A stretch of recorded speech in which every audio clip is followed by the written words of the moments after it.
Sebenarnya gue tahu Indomie itu bisnis gede, tapi gue nggak nyangka segila itu. Sampai jadi makanan nasional Nigeria. Nah, video ini sebenarnya berawal dari rasa penasaran gue.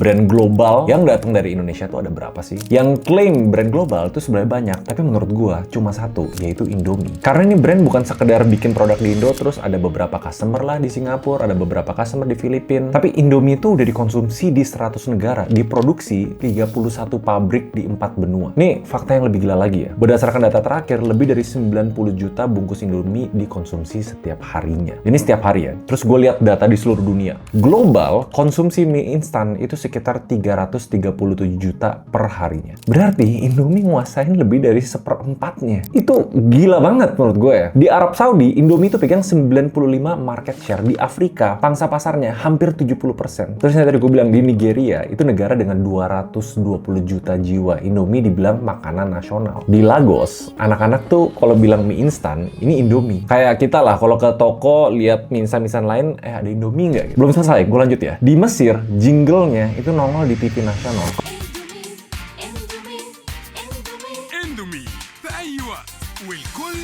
Ini tuh ternyata hal-hal yang kita nggak sadar ya. Dan menurut gue ini the only one, satu-satunya merek konsumen Indonesia yang punya footprint manufaktur global. Bukan franchise, bukan lisensi, tapi pabriknya Indofood sendiri. Terus makanya gue penasaran, kenapa mie yang kita biasa beli 3.000-an? Fun fact, dulu gue belinya di bawah 1.000 perak, sebelum inflasi ya. Tapi gimana cara mereka bisa segede itu? Kita putar balik waktu dulu, the system behind. Ini di tahun 1970.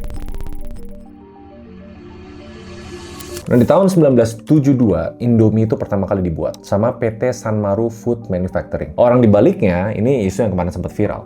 Jadi Jaja. Yayadi Yaya. Jayadi Yaya. Ya itulah. Sosok yang pionir banget, kalian kenal, ngelahirin merek mie Gaga. Di titik ini sebenarnya ya udah produk mie instan. Tapi di sini breakthrough-nya. 10 tahun kemudian lahir varian yang paling legendaris, yaitu mie goreng. Nah, di situ baru meledak. Fast forward sekitar 10 tahun kemudian, di tahun 80-an, masuklah Salim Group. Bisa dibilang ini titik awalnya meledaknya brand Indomie. Karena yang sebelumnya orang mikir brand dan produk, sekarang jadi sistem besar yang terintegrasi. Nanti gue jelasin. Jadi memang Pak Jayadi Jaya awalnya memang punya peran penting di sana, bareng Pak Sudono Salim. Mereka bikin pondasi yang solid buat industri mie instan di Indonesia. Tapi ya, ceritanya klasik lah. Visinya beda, konflik, akhirnya mereka berpisah. Di awal 90-an, beliau mundur dari Indofood dan kehilangan Indomie yang dibangun dari nol. Membangun PT Jakarta Tama dan lahirlah mie Gaga. Ya, memang nggak segede kakaknya. Dan ini menurut gue ya, nggak bakal bisa segede Indomie juga. Karena memang strategi mereka di luar dari produk sama branding doang. Dari mana? Karena Indofood itu ngegas rantai pasok atau supply chain bahasa kerennya. Dalam ekosistem Salim, tepung ada Bogasari, minyak ada Salim Infomas, bumbu kemasan produksi internal. Nah, ini di awal-awal pembangunan Indomie mereka udah yakin banget harus ngelakuin vertical integration. Tujuan apa? Bukan bikin produk yang enak doang.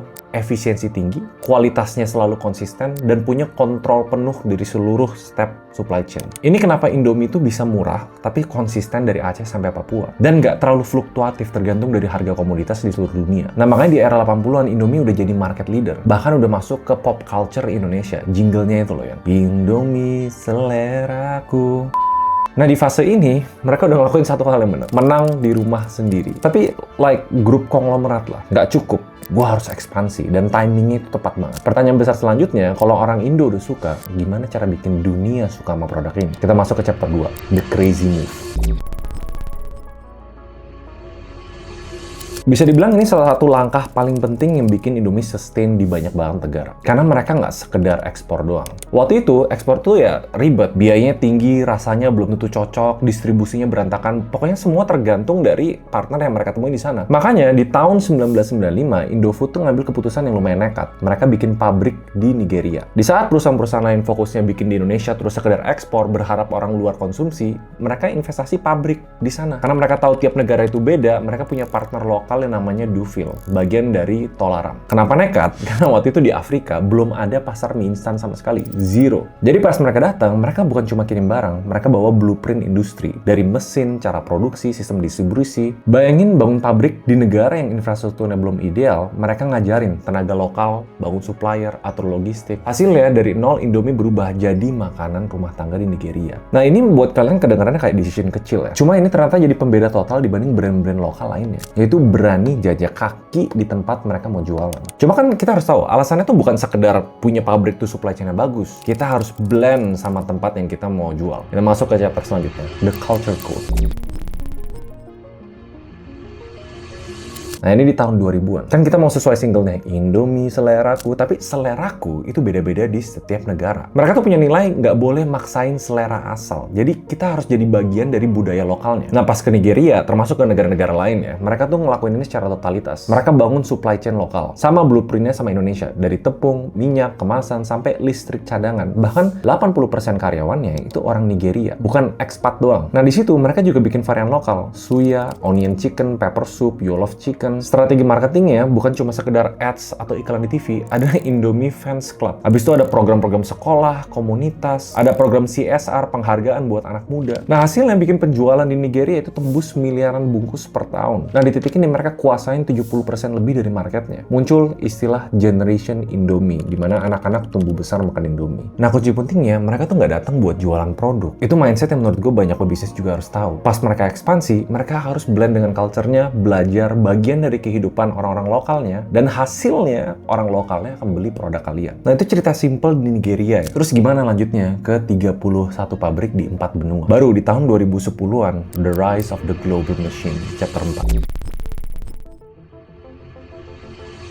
Sebenarnya Indomie sukses di banyak negara, tapi kasus Nigeria itu sebenarnya yang paling sukses. Makanya dari blueprint itu mereka replikasi kemana? Ke Mesir, Arab Saudi, Malaysia, Serbia, Turki, satu persatu blueprintnya sama. Datang cari partner lokal terus ngebangun pabrik di sana. Makanya sekarang bisa produksi miliaran bungkus per tahun nih. Biasa kalau kita masuk ke negara lain, itu kita butuh orang yang buat ngebantu buka pintu. Nah strateginya Indofood, mereka tuh suka ngakuisisi perusahaan-perusahaan besar untuk nguatin jaringan. Bisa masuk di Carrefour, Walmart, Amazon, sama toko-toko lokal di banyak negara. Contohnya di Arab Saudi nih, Indomie pegang pangsa pasar yang paling dominan. Di Eropa Timur, pabrik regional layanin permintaan lokal. Dan yang menarik, pas mereka udah dapetin distribusi global, ini yang menurut gua kenapa mereka layak dibilang brand global ya. Tetap dijaga identitasnya. Warna packagingnya, logonya, garis rasanya, itu semua tetap konsisten. Agak beda nih, Indomie itu bukan cuma sekedar produk Indonesia di luar negeri, tapi dia brand global yang lahir dari visi lokal. Dan cerita ini emang gue bikin pendek aja. Ngelihat Indofood sebagai yang menurut gue ya, satu-satunya brand global di seluruh dunia dari Indonesia. Nah terus buat kita-kita pebisnis, apa sih pelajaran paling penting yang bisa diambil? Satu, emang kalau konglomerat beda. Tapi dua, tau nggak, produk Indonesia itu banyak banget yang menang di seluruh dunia. Tapi berbeda ada pembedanya produk global sama brand global. Kalau produk ya udah kita dikenal banyak ekspor kopi, karet, dan komoditas-komoditas lah. Cuma pelajaran paling pentingnya, kalau kita mau brand yang go global, itu bukan sekedar produk di sini dikirim ke sana, dikonsumsi sama negara lain. Tapi kita harus berani jajak kaki kita di sana, ngerti culture-culture di sana, dan mau berkolaborasi dengan partner-partner lokal. Jadi dari cerita pendek ini, sekarang pas gue dengar, oke, brand ini go global, go global, go global. Beda. Produk kita memang dibeli secara global ke beberapa negara. Tapi what defines brand global, itu kalau produk dan nilai-nilainya diintegrasi dengan culture yang ada di negara itu. Hebat sih Indomie menurut gua. Tapi menurut kalian gimana?